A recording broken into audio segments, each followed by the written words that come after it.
Hello everyone, Dr. Duerk here. This presentation is about public opinion. And once again, if you hear papers rustling around in the background, it's because I have some here. And I also have additional notes that I would like to include that fit in with the slides that you have. This presentation, of course, has been uploaded to Canvas, and you can follow along by downloading those slides if you'd like, printing out a copy, whichever you prefer. Once again, my allergies are bothering me, so my voice sounds a little off. My voice sounds a little raspy. Okay, let's get rolling, shall we? Objectives. Define terms such as public opinion, political ideology, values, and attitudes that are central to understanding people's views on issues. Secondly, explain the importance of polling as a means of gauging salience. Next, discuss liberalism and conservatism in a modern U.S. context.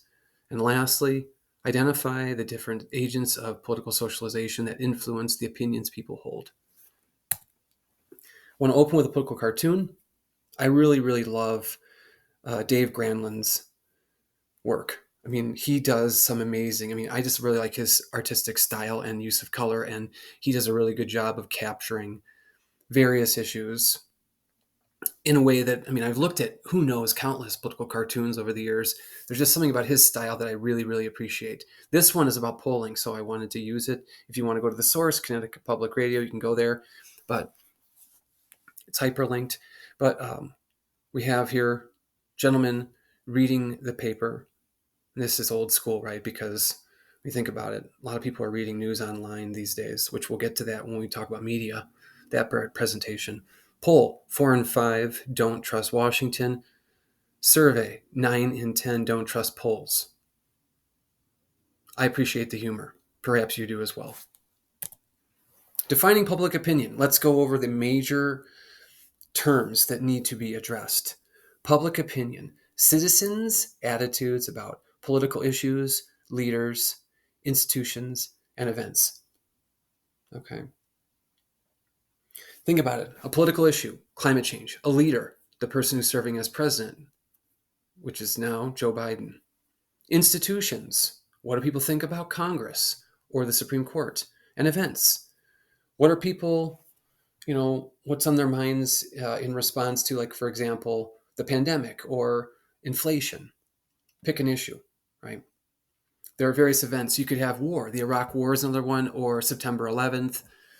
Going back, I can think of, for example, I remember as a kid being on the swing set outside 1981 when Ronald Reagan, our former president, was shot. I remember the Challenger disaster in 1986. I remember when the Berlin Wall came down in 89, or when the Soviet Union dissolved in 1991, or the Oklahoma City bombing in 1995. There are lots of events that just stand out in my mind, right? I remember them quite well. Anyhow, bottom line is events. There's a whole bunch of them. Political ideology, a cohesive set of beliefs that forms a general philosophy about the role of government. We're going to get into this later in the presentation, but ideology is really, say it again, really important, because whether a person is liberal or conservative is definitely going to inform the way they look at activities that they believe government should or should not be engaged in. Values or beliefs, basic principles that shape a person's opinions about political issues and events. All of us have values. And lastly, attitude or an opinion, a specific preference on a particular issue. What do you think about abortion? What do you think about, now I'm drawing a blank, of course, the minute I can think of other issues. Gun control, there we go. Climate change, police misconduct, so forth. Pick an issue. There's not a shortage of them. That's a long list. And as long as I've been paying attention, it's always been, as far back as I can remember, a long list. Okay. What is public opinion? Right? By definition, we're going to go with V.O.K. Jr., the 1967 definition of the authors of the text I wrote this presentation from. They quoted, "Opinions held by private persons which governments find it prudent to heed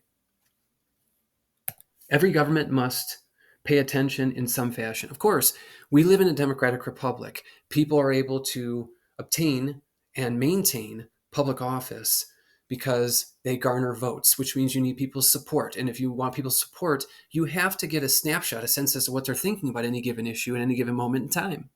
And people think of it like this: you're less likely to win an election or to hold on to your position in office if you're out of step with what people are thinking. So you have to get a sense as to where people stand. At least a majority of people stand on any given issue that's important, right? So this is very much about keeping your job when you are in office. But it's more than that, because you also have to get the position in the first place, right? In the United States, constitutional guarantees, such as regular elections, allow citizens to express their views freely and compel leaders to take opinions into account.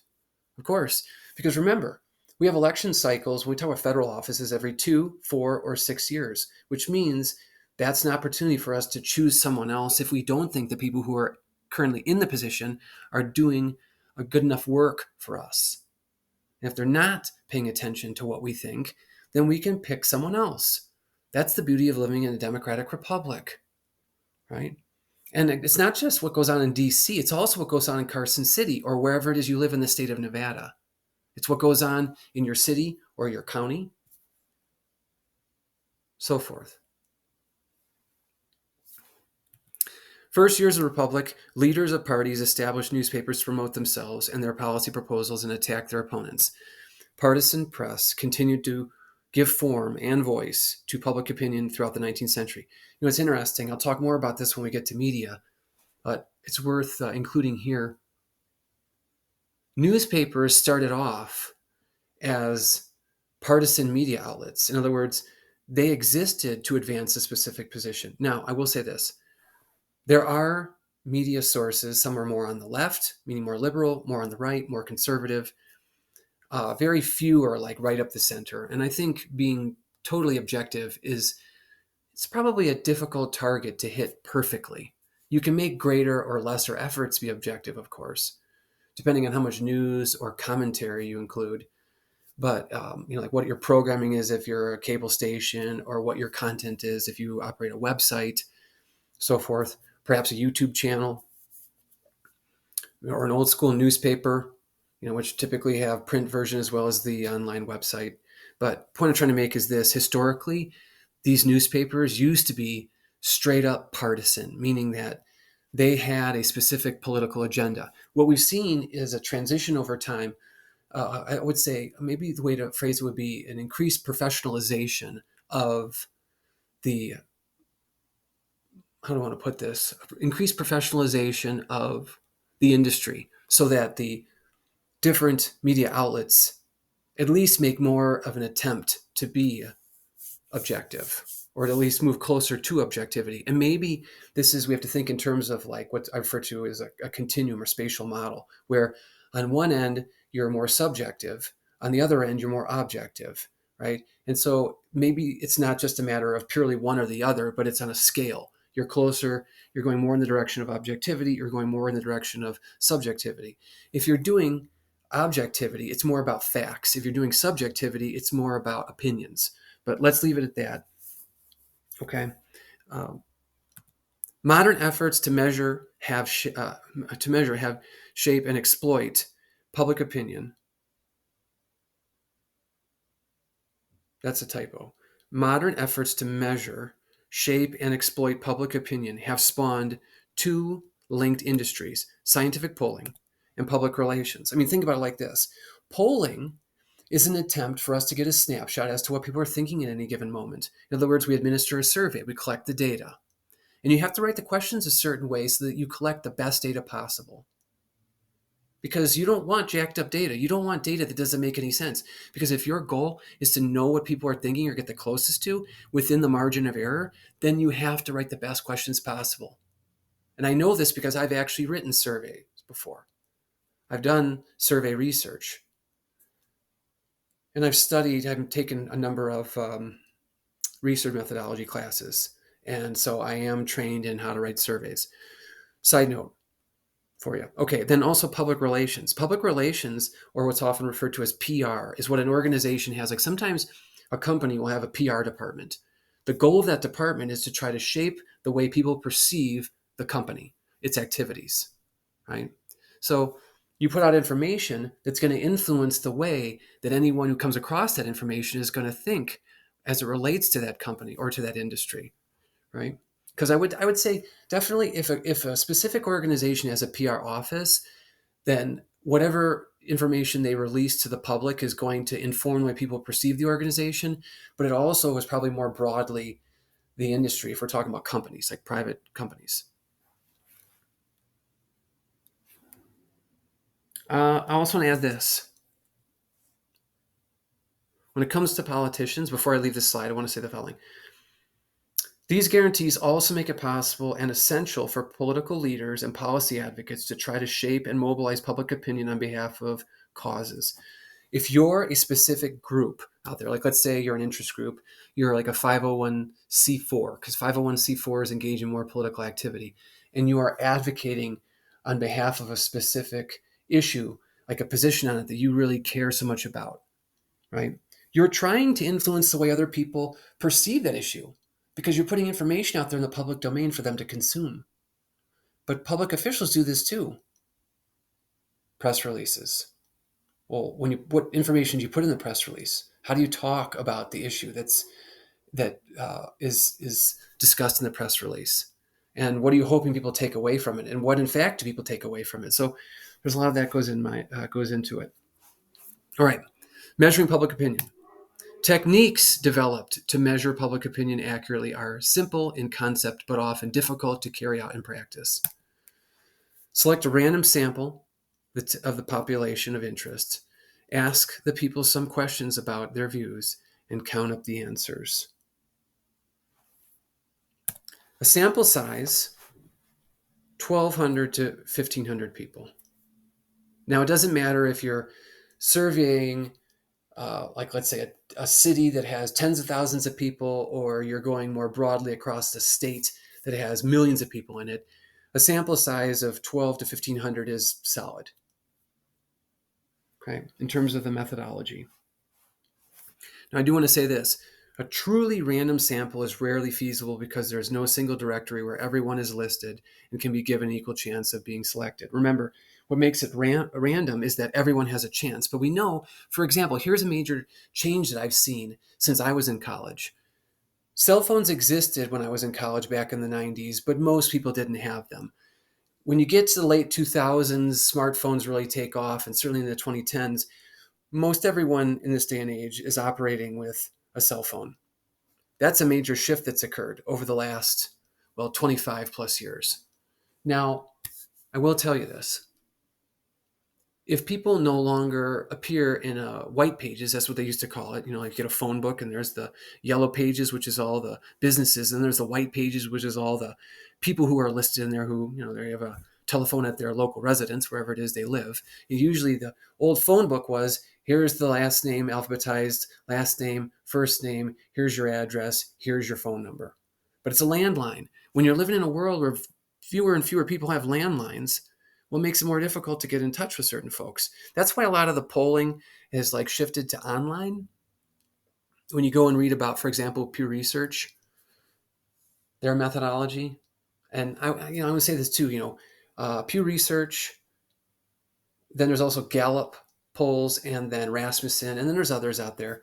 But I can tell you, I have faith in the methods they use to collect this data.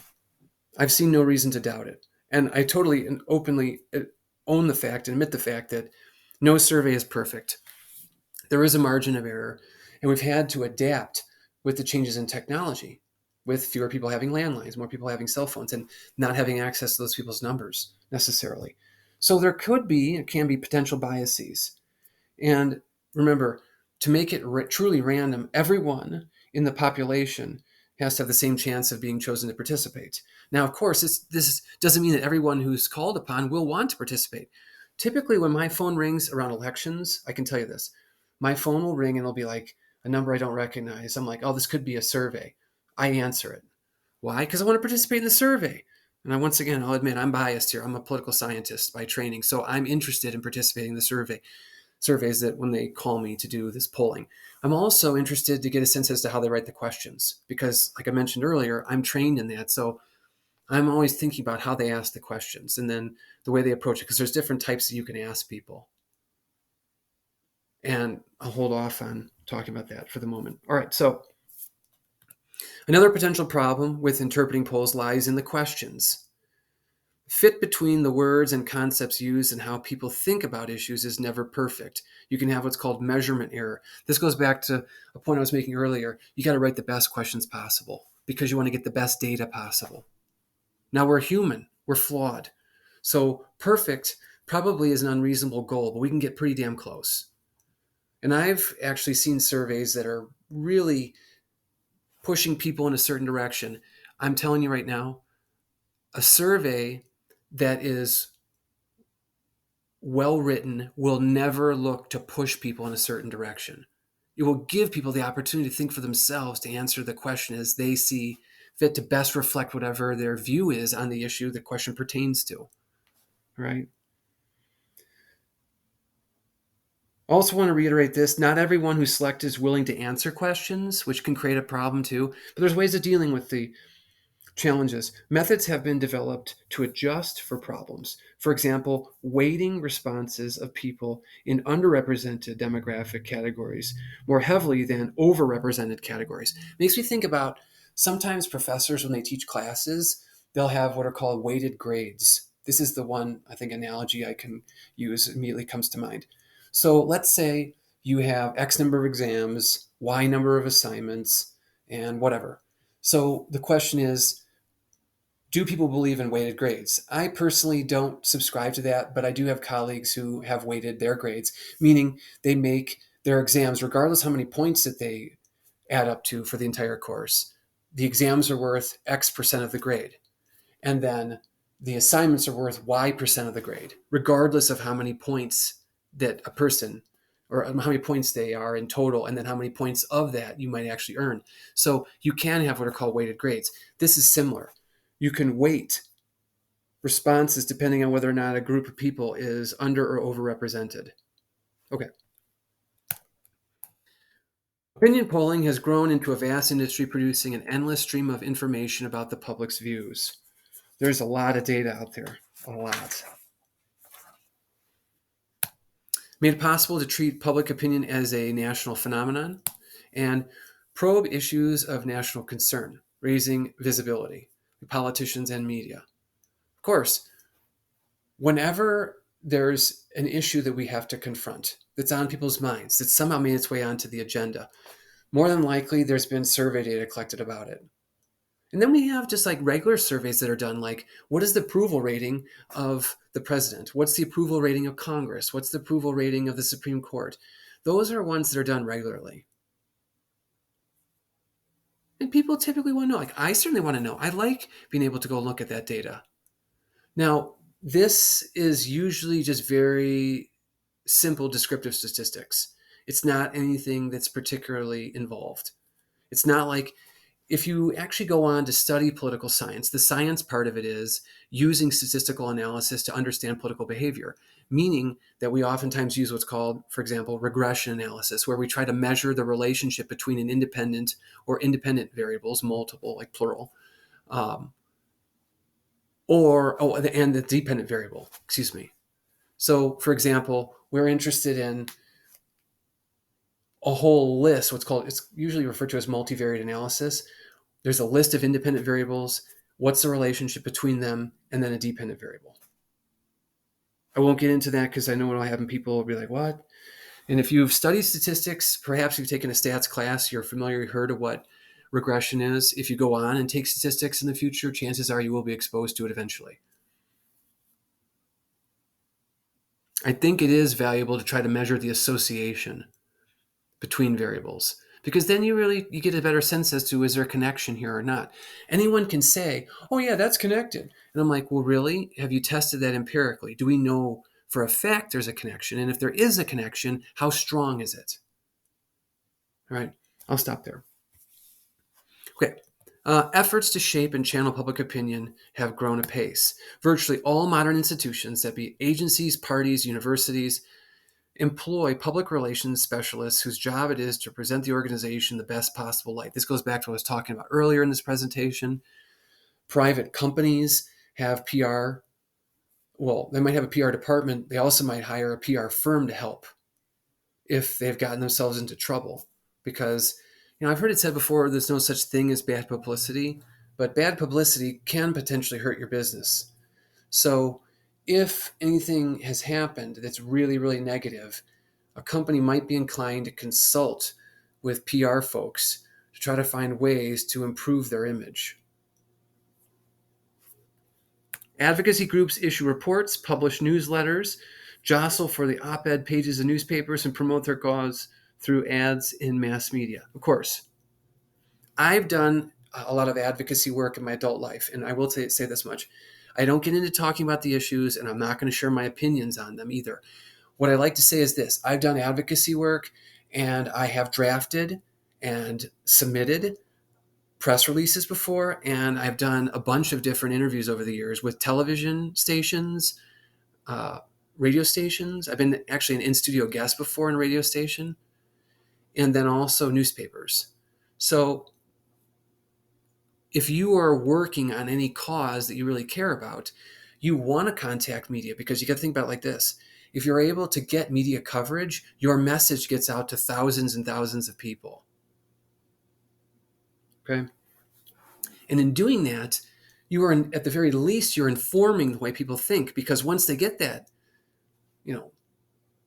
piece of knowledge or that piece of information, they get that and like, oh, I didn't know this before I saw this news story. Well, now you know, so it can't be ignored. Okay? All right, I want to move on from this. Here is actually an example. The city of Mesquite, which is in Nevada, I came across, they actually have a survey, like a satisfaction survey, for people who might use a variety of services with city government. And so you'll see here they say type of contact: in-person, telephone, email, online, public meeting, in the field or on site, other. Then there's a drop-down menu for the department it involves, and then you get the timeliness of staff, courtesy of staff, knowledge of staff, and you get to choose. I could critique this. One item I would say is this: I would probably make a change. If the city consulted me, I would probably say this: if you're going to have very satisfied and somewhat satisfied, you probably ought to, in between them, actually have satisfied. So your survey would say very satisfied, satisfied, somewhat satisfied, so that you can capture more of the gradation. And I would remove neutral, and I would put in neither satisfied nor dissatisfied. And then I might actually add an option such as no opinion or not applicable. That's off to the right. You could put that in there off to the right. Now, this is just a snapshot. You can actually go to their website if you'd like to look at more. And I think it's actually good that cities do this. No survey instrument is perfect, but I'm glad they're doing it, because then they get a sense as to whether or not they're meeting people's needs. And if they aren't, well, then they have to change their operation. Because remember, that's part of why government exists, regardless of the level, whether it's a city, county, state, or federal level. They have a responsibility to us. Keep that in mind, please. Okay? All right.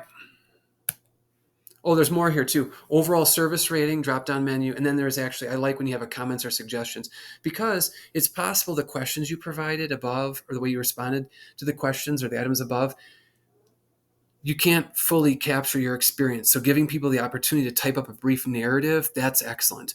Then you can put in your name, your email, and your phone number, because maybe they'll contact you to talk about it. Which, that shows responsiveness if they do. I will say that I've noticed over the last decade or so, there's been a lot of companies using surveys. And I've often wondered what happens to the data they collect, because I rarely hear back from anyone about it if I submit the survey as per their request. The origins of public opinion. Attitudes, by definition, an organized and consistent manner of thinking, feeling, and reacting with regard to people, groups, social issues, or any event in one's environment. This definition goes back to 1964. I like to add here, it combines feelings, beliefs, thoughts, and predispositions. This attitude that people have. Some people have informed, organized, internally consistent attitudes that allow them to understand and respond to any political phenomenon that catches their attention. Most people have a more loosely structured set of political attitudes. It should be not necessarily consistent with one another or well informed by facts. I have to tell you this. I've been teaching at the college level since part-time. I started in 2007 when I was in my doctoral program. But I've been teaching American government for over 2 decades because I taught it at the high school level once upon a time. Many people don't pay attention to what's going on in terms of issues. And let's be honest, even if there is one or a few that you pay attention to, you can't follow all of them because there's just too many. And I say that about myself even. Like, I am looking at the news regularly. Like, I look at the news to keep up on what's happening, and I look at government websites periodically. But even given my discipline, it's not possible for me to follow every issue. I will say, I would encourage people to find an issue they care about, keep an eye on it so that you know what's happening. But since a lot of people are not paying close attention, they don't have any really strong opinions formed as a result. Okay? Some attitudes are so rudimentary that they offer little guidance, and others maintain attitudes that are far more tentative and open to modification. Now, I will say this.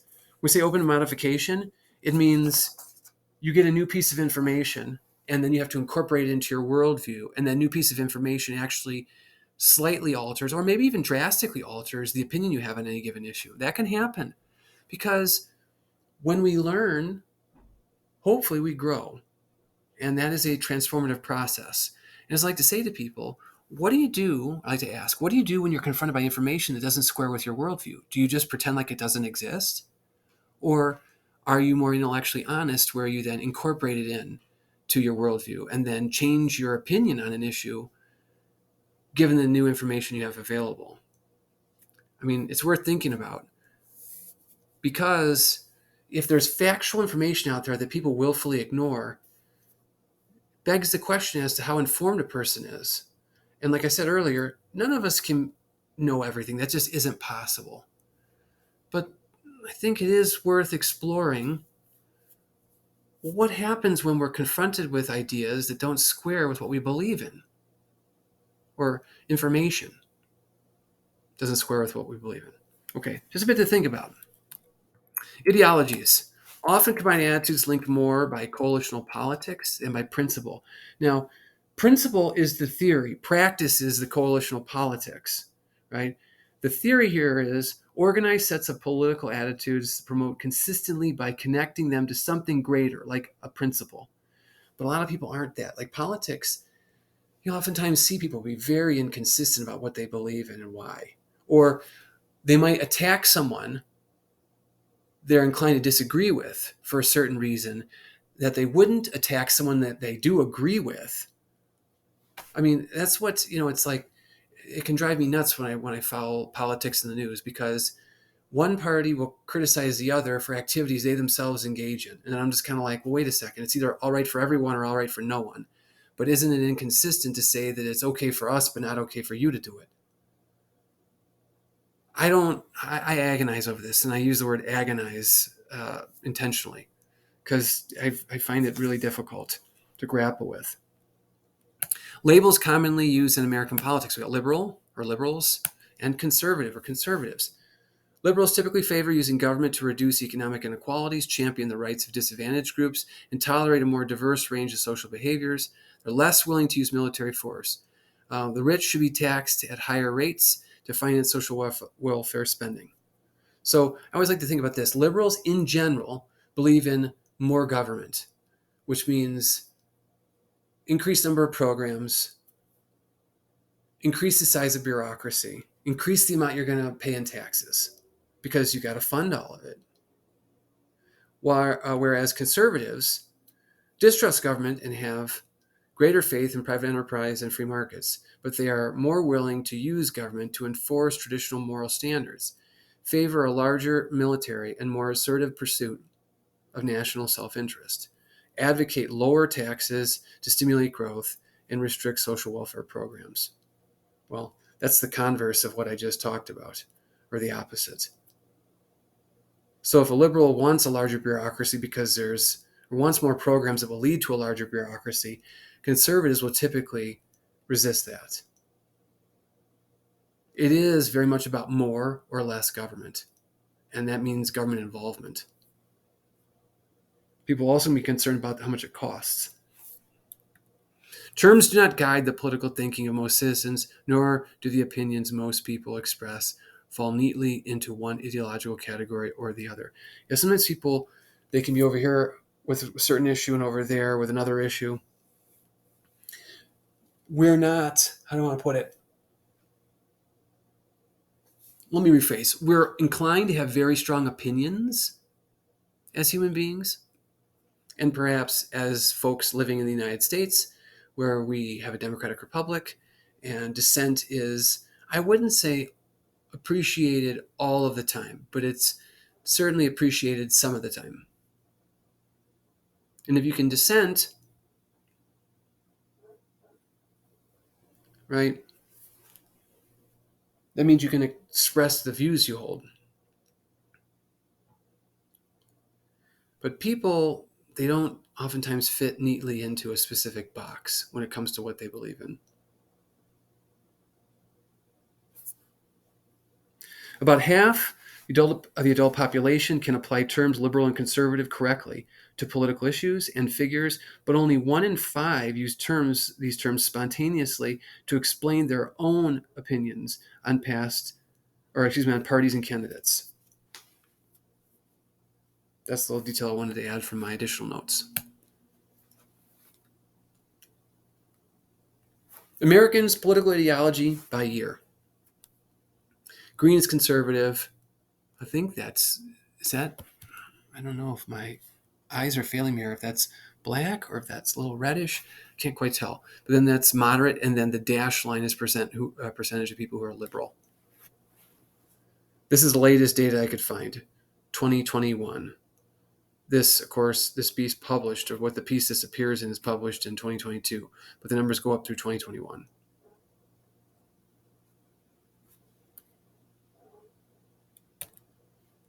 How would you describe your political views? How would you describe your political views? Very conservative, moderate, liberal, or very liberal?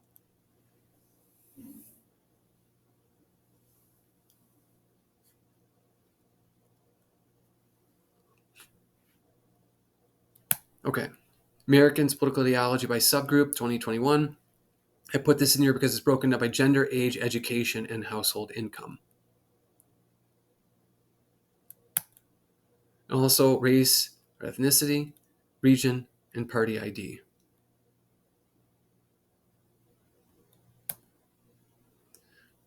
The 2021 political typology. Percentage of blank who are. You can look at the list of categories there. Faith and flag conservatives, committed conservatives, populist right, ambivalent right, stress sideliners, outsider left, democratic mainstays, establishment liberals, and progressive left. Partisanship.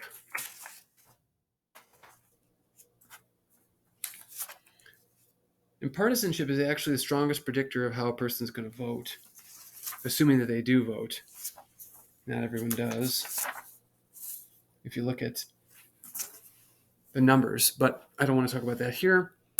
For most Americans, the political attitude that shapes opinions and organizes other political attitudes most consistently is their disposition toward parties. Researchers who developed the concept in the 1950s viewed party ID as a psychological phenomenon. It should be phenomenon. It's their identity. People identified with the party the way that they might have with an should be ethnic or religious group.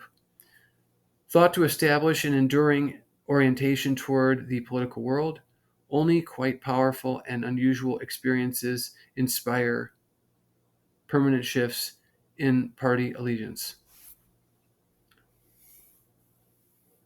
Now, we'll say this: once short-term forces were no longer present, influence of party ID would reassert itself. I want to add this. We did see, I was thinking about it earlier, the term that's often used is realignment or de-alignment. We have seen people defect from political parties. If you look at maps historically, going back to when my parents were kids, and my dad is now in his 80s, so this is quite some time ago, several decades. States like Texas used to be Democratic. Now they're Republican. We often talk about what's called a realignment or a de-alignment. People defecting from the party to join the other political party. And one of the points that's often made is people defected in the South, defected from Democratic Party because of its position on civil rights. It was certainly more concerned about it. And of the two parties, wanted to help people who had been historically marginalized and mistreated. Okay, just looking at my notes here. People identified with the party the way they might have with an ethnic, religious group. It should be ethnic. Thought to establish an enduring orientation toward the political world. Only quite powerful and unusual experiences inspire permanent shifts in party allegiance. People think of themselves, it should be as, well, there's 3 typos on this, I apologize, as Democrats, Republicans, because they have found that their party's politicians are more likely than the other party to produce preferred results. You have to think about it like this. If you want to participate in an election, you're going to vote for someone. And if there's only a couple of options, you're inclined to pick the person who has the views that are similar to your own, and you're more likely to get the policy, meaning the laws or the programs, that are more closely to the way that you think.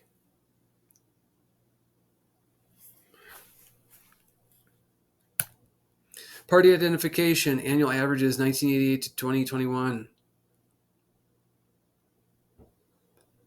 Notice how independents are at 42%. That's pretty consistent with the numbers I've seen in the past. So we're looking at more than 2 out of 5 people identify as that.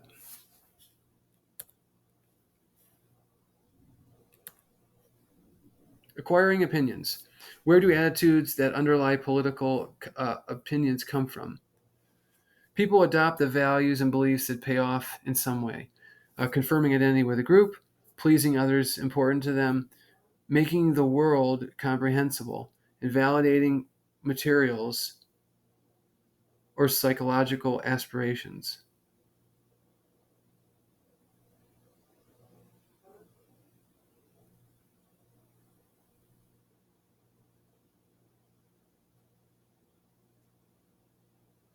Okay, just looking at my notes here. Where do attitudes that underlie political opinions come from? People adopt the values and beliefs that pay off in some way, would make sense, confirming identity with a group, pleasing others important to them, making the world comprehensible, and validating material or psychological aspirations. What I would really like to talk about here is they derive from practical experience in living in the social and political world. Family, schools, peer groups, news media.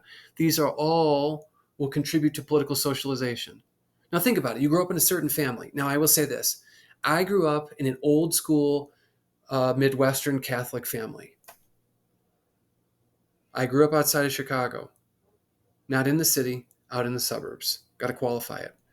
Point being, though, is that's a certain experience, the community that I was raised in. You're going to have a certain experience there. The public schools that I attended, the people I became friends with, the causes and ideas I gravitated toward. And you also think about when I went to college, everything I was exposed to in college and which books or documentaries, whatever classes I took, ideas I got exposed to, how that informed my thinking. And the people I surrounded myself with in college, because actually my peer group in college probably stronger than the peer group in high school. And I'm still friends with many people from college.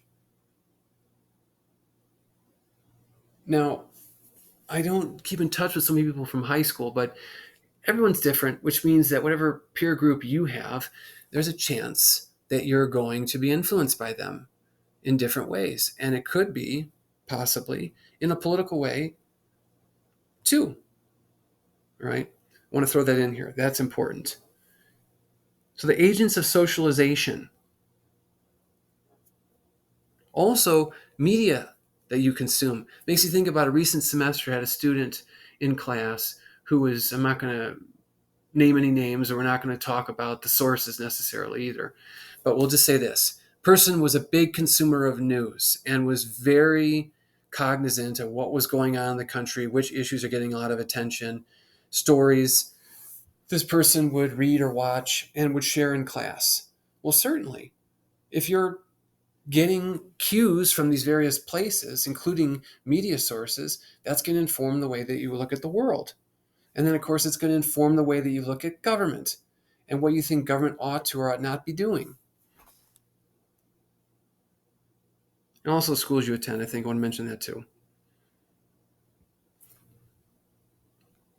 When I taught in Houston at Lone Star College Sci Fair, we had a very, very strong civic engagement element. Back in the, I would say I was involved with that from 2015 to 2018. And we had a lot of campus events being organized by professors at the college. Students could attend these events. By attending a deliberative dialogue, you learn how to engage people in a different way when it comes to the sensitive issue that you're discussing. So we were teaching people these skills. They're going to carry that with them, and it will inform the way that they conduct themselves when they get into conversations out in their personal life. At least, hopefully, that's the idea. It's not about taking a position on an issue. It's about learning how to have a thoughtful exchange with people who are inclined to disagree with you on whatever the issue we're talking about, right? Those are the skills we sought to teach people. So that can happen in school. The Center for Civic Engagement definitely, I think, contributed to that. And there are a lot of people who came to those events. And I really appreciate my colleagues for putting a lot of that together. Okay, let's move on. Competing versions of experience underlie the diversity of opinions both within and between social groups. African Americans, working people are a couple of examples here. Let's talk about information. People tend to develop more complex, richly informed attitudes only when the payoff is greater than the cost of doing so. Individuals more likely to develop elaborate or well-informed political views. They're more likely to, if they're raised among politically active people. Sure, if your parents were involved, or perhaps an older sibling, or maybe extended family members, then you're going to learn about it, and then you might be inclined to participate yourself. Spent more years in school where they are exposed to political concepts. Taking this course puts you in a better position than people who have not taken this course, because again, you get to read all these different articles and you get to hear these presentations and think about these issues, and in ways that if you hadn't taken the course, well, if you're not in the course, you can't know what the course is about.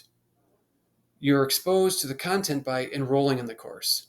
And so, yeah, whether people want to admit it or not, it does have a small change in your life. And I emphasize the word small. We don't want to mischaracterize this, right?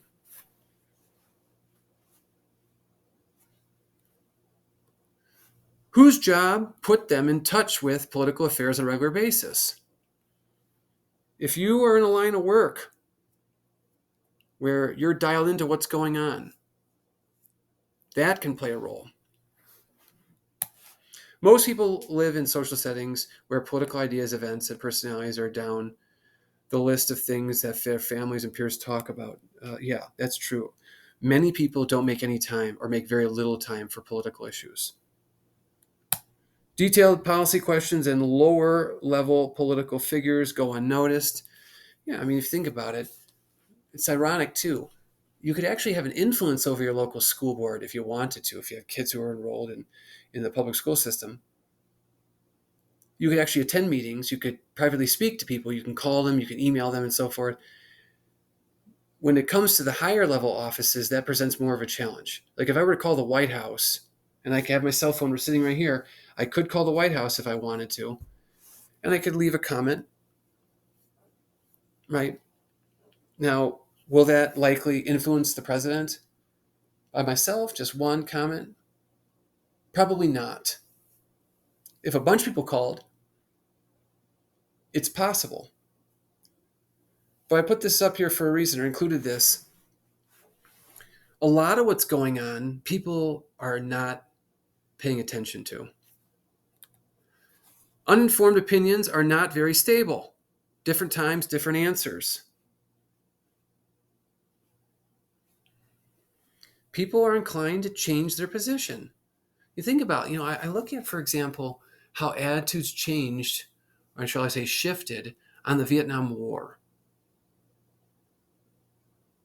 War is definitely one of those examples where early on people can be patriotic, very supportive of the effort, but over time, depending on what happens, that support can erode. Now, does that mean everyone abandons that position? No, but it's also possible that a certain number of people do. It's also possible that those people have very strong opinions on the issue that could impact who they do or don't vote for come election time. And I want to add this too. People are not aware of leaders and events on the front. Okay, people are most aware of leaders and events on the front page in nightly news.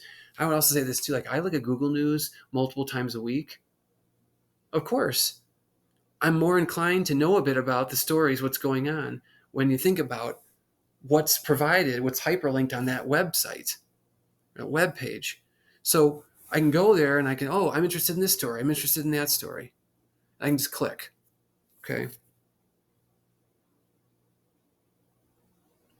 But it has to be there. And probably most people don't go digging through the archives of online or newspapers that are currently operating online. They probably don't do that. Occasionally I've gone and looked at the online archives, but depends on the actual media outlet, the newspaper. It's always possible their search engine isn't particularly strong or useful. But there you go. Framing. Let's talk about framing.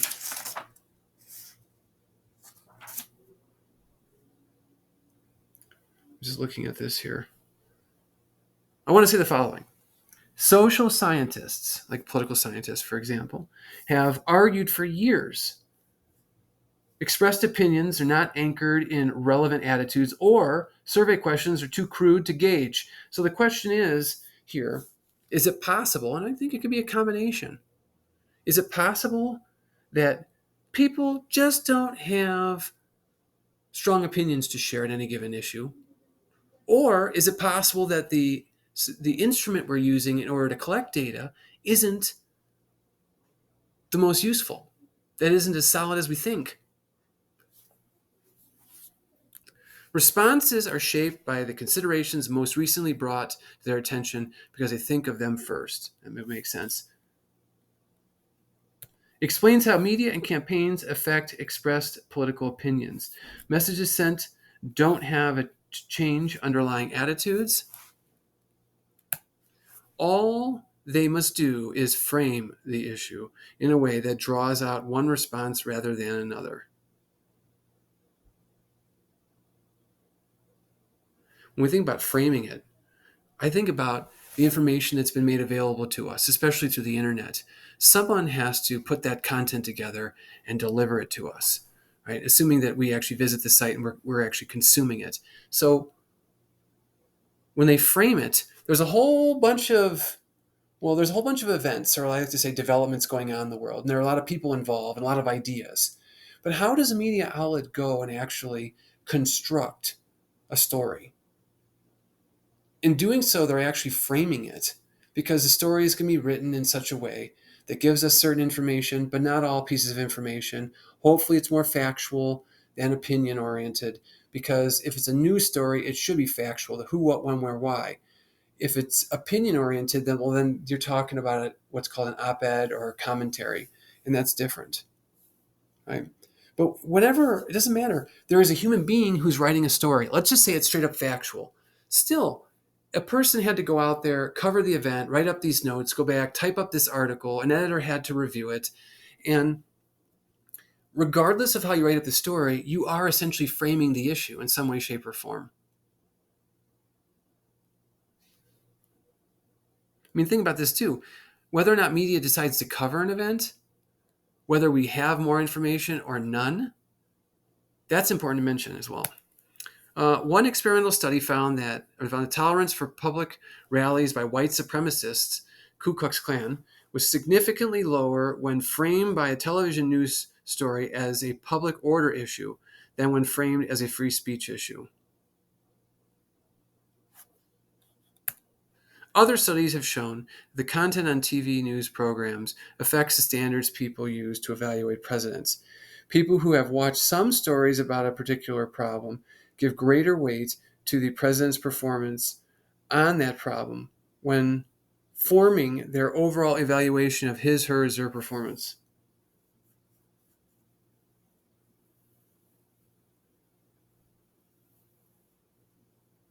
Okay? By covering some issues and ignoring others, media help define the political agenda, of course, because the more attention an issue gets, the greater likelihood people are going to be hearing about it and getting worked up, and therefore they put pressure on, their legislative body like Congress to take some form of action. It's also possible in doing so, by speaking up, this issue ends up on the agenda for people to at least host a committee hearing or convene a committee hearing. All right.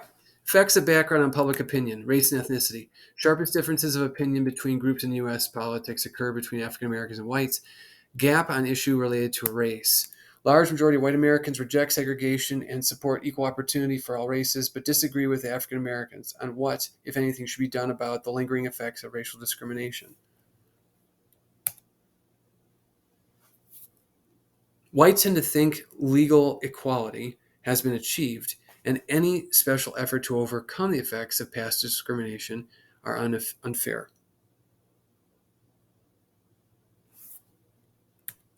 African Americans tend to have lower incomes than whites, and so are more favorably disposed towards government efforts to improve economic welfare.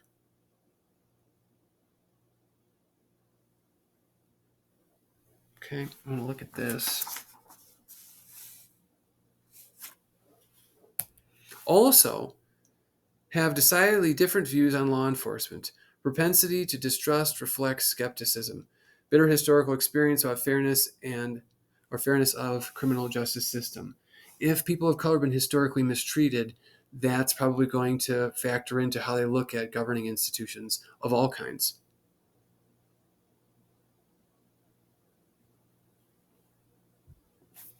All right. Here is some data. Black Americans more likely than other adults to say structural sources of racism are a bigger problem than individual ones. Many black adults say institutional overhauls are necessary to ensure fair treatment. And that could very well be coming down the line here. It's like, when a tragic event like what happened to George Floyd occurs, there are a lot of people out there who they get angry and they say the government ought to respond to and address some of the problems that we're having. Okay. And that's part of what government does, right? You can redress their grievances. I have this problem. I need you to please fix it. This is a representative, democracy. This is a democratic republic. You're supposed to be responsive to me. If I'm a local resident and you're some kind of, a legislator, or, you oversee a department or whatever, you work in whichever branch of government, you're supposed to be responsive. There's an expectation there. Right? Now, what do I want to say here in adding to this? I'm just thinking out loud. Okay. Many black adults say institutional overhauls are necessary to ensure fair treatment. Oh, Yeah, back to this idea of redress or grievances. If people don't think the government meets their needs, then they have a responsibility to try to change the way the institutions operate. It's also possible at some point you might need to knock down the existing institution and build a new. Now, there's a price tag attached to that, but it might be helpful. It just depends on the issue. All right. Gender. Women are consistently less inclined than men to support use of violence in foreign and domestic policy and to favor diplomacy over conflict. Women also have more favorable attitudes towards social welfare spending and regulations designed to protect the environment, consumers, children.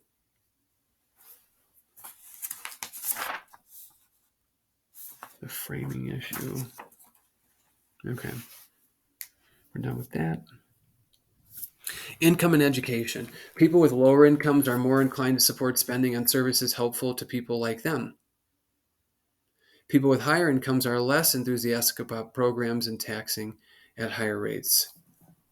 This is a very familiar conversation we've had in this country across multiple election cycles. Okay. The more education people have, the more likely they are to take the liberal side on issues: abortion, LGBTQ, and gender equality, freedom of speech, minority rights. Okay, and then I do have one last table in here. U.S. views on transgender athlete policies in sports. Next, we have a question about policies for competitive sports that have separate teams for male and female athletes. Do you think transgender athletes, where is that? Okay, rotated, should be able to play, on sports teams that match their current gender identity, or should only be allowed to play on sports teams that match their birth gender? You can see the numbers there. Okay, I think what we're going to do is we're going to wrap it up. Thank you for listening. Peace.